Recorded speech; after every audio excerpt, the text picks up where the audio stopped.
सदगुरु की जैसा पद की प्राप्त कर लेते हैं, महान बन जाते हैं। अब बाँध की जो शब्द उच्चारण होता है, आप लोग अगर पढ़ते होंगे तो समझते होंगे कि राजा दशरथ भी बाँध ही थे। साथ साथ आप लोग भी जानते होंगे कि शंकर भगवान का अपना बेटा कौन कौन है, इसलिए पार्वती बाँध कहलाई। लेकिन संसार में पूजा बाँध के भी होता है, और राजा दशरथ के है, लेकिन पूजा उनको लड़का तो देखिए राम जन्म लिए। वही राजा दशरथ की राज में भाट का पहले राजा लोगों ने बुलाकर अपने अपने दरवाजे पर भजन गवाते थे और सुनते थे प्रेम से। भाट उसी को कहा गया जो भजन गाते हैं। लेकिन पहले जो त्रेता युग में भाट को सदगुरु कबीर ने तारे, कहा कि भाट विचित्र मदोदर तारे, चक्रवर्ती कमलापति नारी, ये सब लेकर सतलोक सिधारे।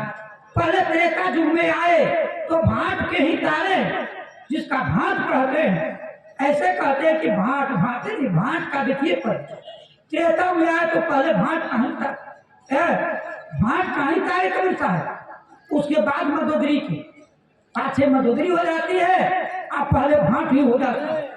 इसलिए हर युगों में कबीर साहब ने आए और आकर सभी को चेताए।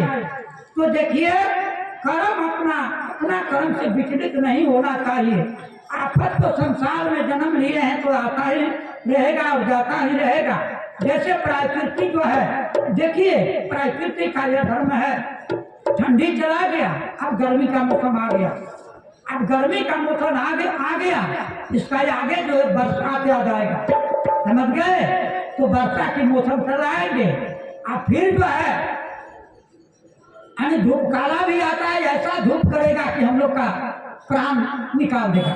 इसलिए कहता है कि 4 ऋतु है, कि मौसम बदलते रहते हैं, वैसे हमारे आपका जीवन जो है संकट से गुजरते रहते हैं और निकलते रहते हैं। तो संकट से कभी घबराना नहीं चाहिए।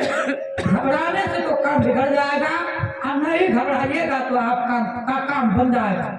क्योंकि सारे आफत को काटने वाला ये आपका सत्य है। अगर सत्य कर्म करते हैं, बिगाड़ने वाला ठका ठक रह जाएगा, आप ये संसार से निकल जाइएगा। बोलिए सदगुरुदेव की जय।